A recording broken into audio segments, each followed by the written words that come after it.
Okay, so let's go ahead and take a look at the brand new MetaQuest 3 that just came out today. We also have the facial interface that we'll unbox a little bit later. But let's go ahead and unbox this guy. I have the 128 gigabyte version. There is something I have to peel off here. Other side, yep, same thing. Something that I have to peel off here. Let's take this out.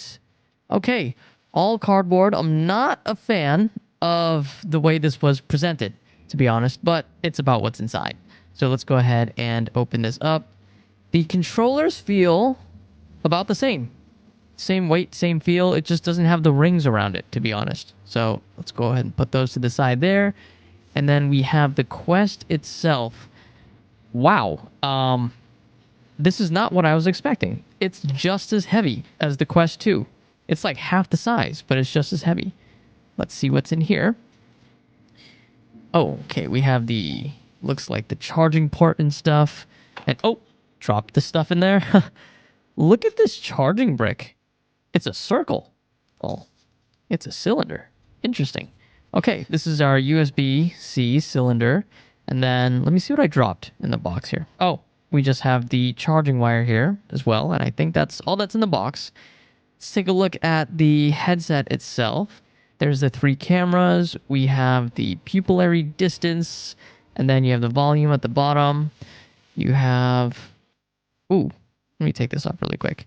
Here are some instructions here on how to adjust the interface. There you go.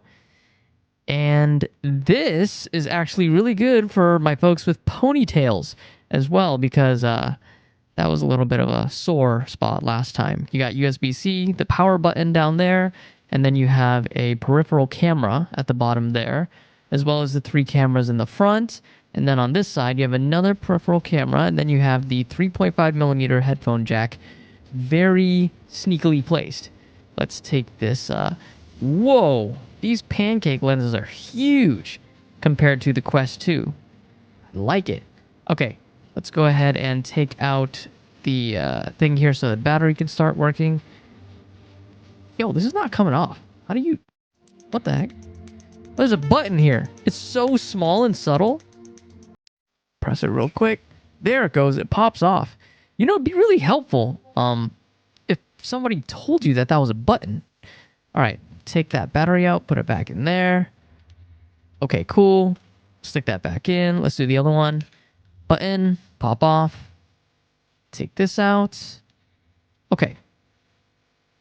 Awesome. Let's go ahead and put that back. Okay, now let's go ahead and take a look at the facial interface, because I don't like the one that it comes with. I feel like it's a bit uncomfortable, so hoping this one will be a little bit more squishy, a little bit more different. Hold on here.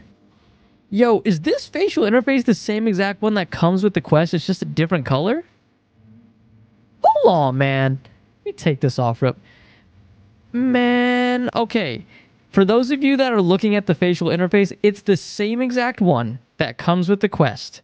It's just a different color. Well, I can't say that I'm not disappointed. Might as well put it on, because I have it.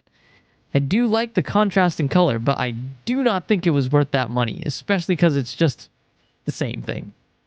All right, so let's go ahead and try some mixed reality, get some first impressions.